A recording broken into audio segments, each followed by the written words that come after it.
Hello, welcome to the Mid-Ohio Valley Public Forum video podcast. I'm joined today with my new temporary co-host, Lisa Moser. Hello.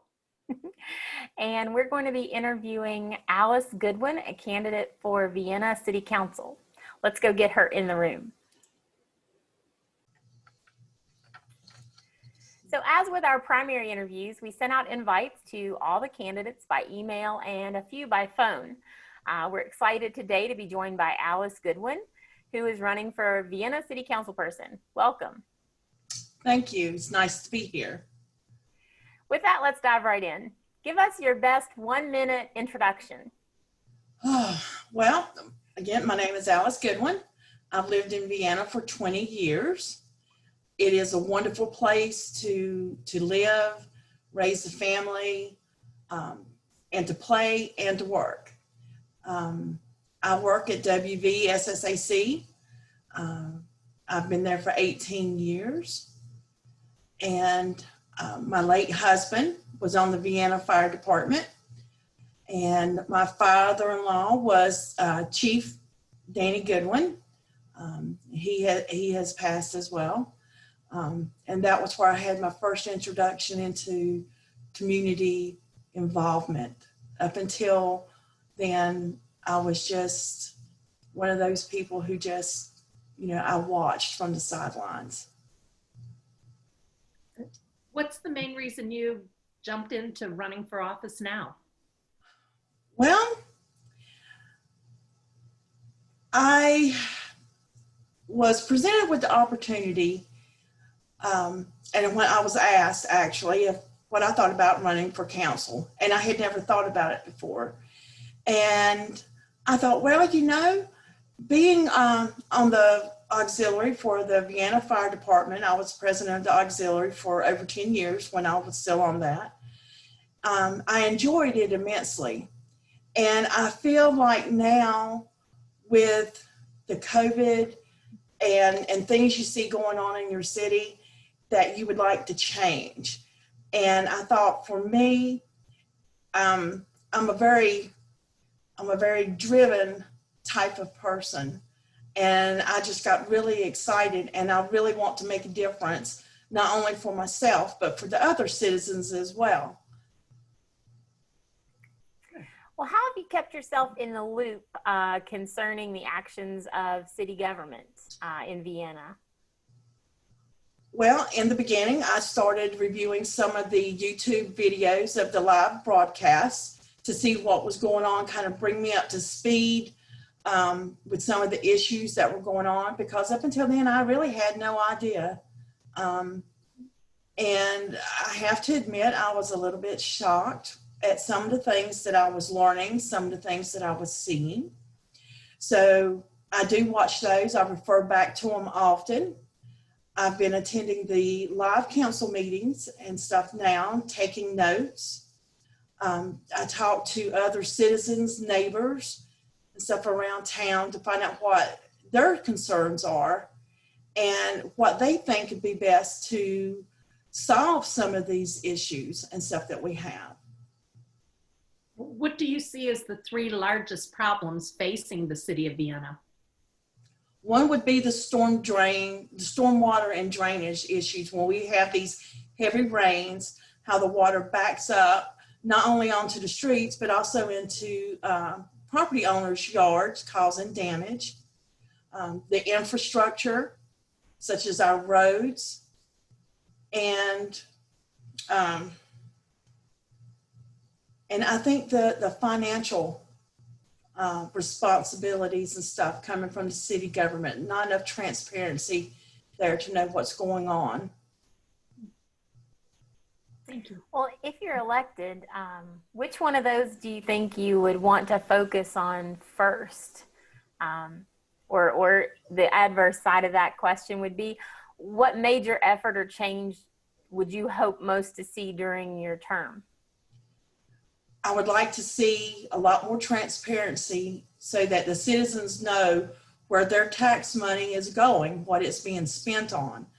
The projects that the city implements, to see them through, not just hear a citizen say, you know, I have this issue or I have this concern, and then it gets filed away, never to be heard from or about again until it's brought up again by another citizen.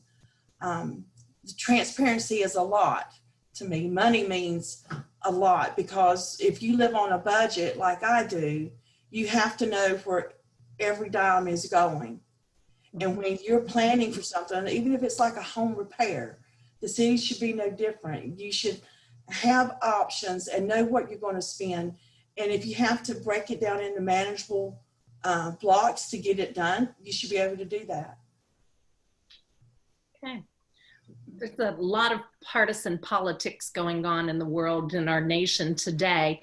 And I know that the city of Vienna is nonpartisan. How do you feel about compromise and your ability to work together with the people of a different mindset than you? Well, anyone who knows me will tell you I do not have a mindset like some other people. Sometimes my ideas are out of the box, and but I believe in compromise. I believe you can take two different sets of ideas and merge them together and come up with a solution or an idea or something that would benefit everybody, not just a select group or select few of citizens, but it would be for the overall good of the citizens and the community. So I'm very big on compromise, and I think it can be done if you've got the right people in that council to do that. And that goes from being the mayor to the recorder and to the 5 council members. Well, you touched a bit on COVID-19. How do you see the job of Vienna City Council person changing in the current and hopefully soon past COVID-19 world? Well, for one, I despise wearing a mask. I do wear my mask out of respect for others and for my own protection when I'm out. When we go into meetings like that, I think that's something we're going to have to always be aware of, because I don't think we'll ever go back to where everybody's going to feel safe, you know, without some kind of protection. So I think we would just need to look at how things progress and make sure that it's safe for everyone, whether that is just using hand sanitizers or even wear masks when we don't want to, or social distancing, or a combination of all three. I do all three. And I think that's going to be the new standard for any meeting. Well, on kind of a different tact, what would you say your own personal core values are? I'm honest to a fault. I'm dependable. I'm reliable. I'm trustworthy. I'm very decisive. And so my yeses mean yes and my no's mean no. I'm compassionate for others. And I really like to be more of a friend. So when I talk to someone, another neighbor or something, I want it to be like we've been friends for a long time. And I think that's important, that they know that they're listened to. So I guess I'm a listener. Okay. That's an important skill that we'd probably all be better off if more of our leaders in office have that skill set. As a city council person in Vienna, you would be a visible ambassador. Tell us what you would say to someone when they ask you what you're most proud of about the city of Vienna. What is there not to be proud of? I mean, you have a small town community with kind of a semi-large city feel. You know, we've got the mall, we've got multiple parks that we can do different things in. We have small businesses. I do a lot of tanning, so I go to Tan Fastics or I go to Oasis, you know, for my little things, and I get my nails done, and you know, we have things and stuff. in our city that makes us unique. And I would like to see more of that uniqueness, because I think that's going to be what's going to draw some people here and kind of keep them here. Nice. Well, with that, we've come to the end of the main set of questions. We'll move into the rapid fire hot seat. These are concerns that have been brought up either by residents on Facebook or some other social media, or by conversation. I actually polled many of my friends who live in Vienna. When I moved to the area, I actually moved to Vienna. So I still have quite a few of my mom friends who live down that way. So I just put out some feelers and asked, what are some concerns that you've had from the past few years? And this is what they came up with. So you don't have to go into a lot of detail. Of course, you're not going to be able to have all the answers, and we understand that. Mm-hmm. This is more about kind of your idea about the issue and where you think you would take the conversation, maybe. So one you already kind of touched on a little bit. What are your thoughts on the city's financial situation, especially with the added burden brought on by COVID complications? I believe we need more transparency. We need to know what money we have on hand, what money we're going to be getting from the government as far as the COVID. And then we need to take into account the budget that's already in place, or we're going to be able to keep that budget, or we're going to have to cut things out and not spend unnecessarily, not on wants, but it has to be need-based. What are your thoughts on the C8 issues, the filtration project in the long term? That's going to be a long-term thing. Actually, we have to stay on top of it. I don't know all of the technical issues, but I, for one, would want to be able to have safe drinking water, and it not mess up your hot water heater because of all the things that get in there. And mine sounds like golf balls being bounced around in there sometimes.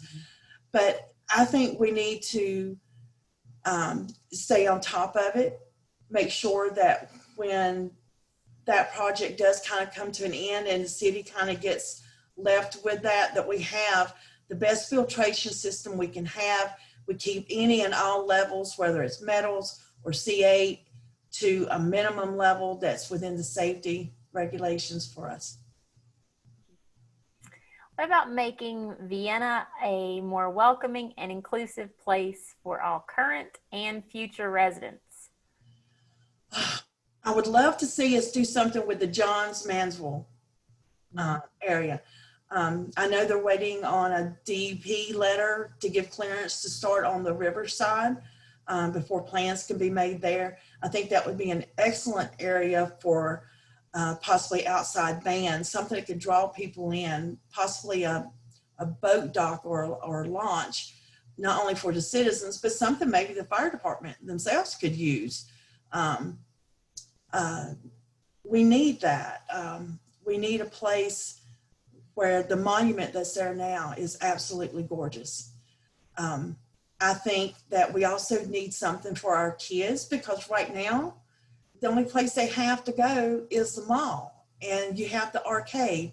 So I would like to see something in the future done more for the kids, and that's family oriented, whether it be, like an outdoor golf or go-kart track or something like that, But, we have plenty of parks and everything, but sometimes you need that little more, especially for some of the older kids. Let's go to a lower subject. How about street flooding? You kind of touched on it earlier. We need to really look at that, see where the problem is coming from, start at the beginning, find out what the city is responsible for, what the city can do to help correct it, whether the property owners need to be involved in it. it may require some of the property owners to do some revamping of their landscape. Yeah, I don't know for sure, but I think all of that, you know, can go in to helping that, to preserve their homes, because, you know, that is their homes. That is a very high investment for them.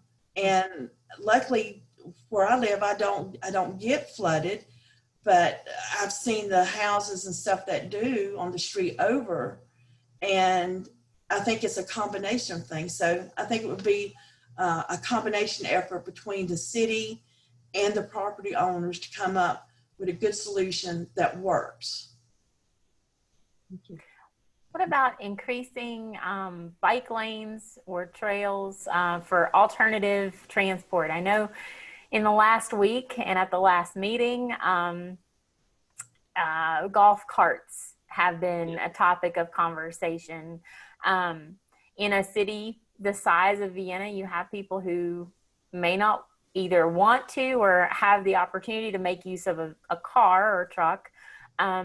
So, you know, what do you think about increasing space for people who use some other form of transport, whether it's bike or just walking even?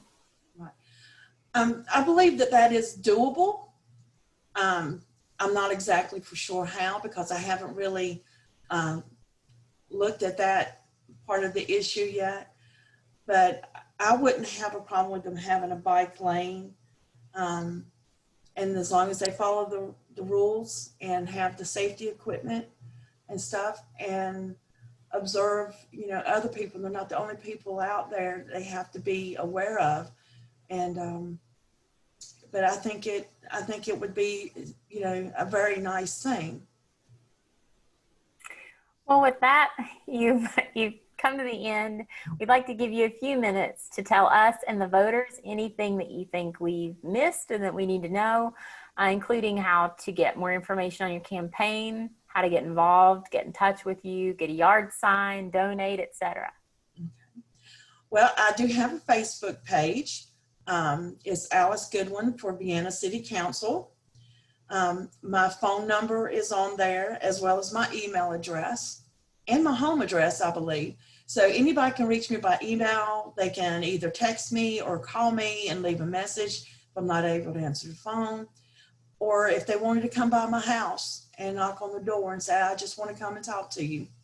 I would want people to know that I want to be their voice, because it's very important to me, even as a citizen, whether I'm elected to the council or not. I see myself, even if I'm not, that I will be a focal point there. You'll see more of me one way or another. My yeses mean yes and my no's mean no. When you come to me with an issue, know that you're going to be heard, and I'm going to do everything I possibly can to get the other council members involved so that we can come up with a solution in a more timely fashion. I wish the wheels could move faster, and sometimes I think you can get them to do that, but I think it depends on the people that you have in there and how quickly things move. Other than that, you know, just get to know me, and I'll be more than glad to meet and speak with anybody at all about anything. Well, good. We appreciate your time and your interest in serving your city. Good luck with your candidacy. We hope you stay safe and well. And everyone, wash your hands. Good luck, Alice. Bye-bye. It was nice meeting Bye-bye. you. Thank you.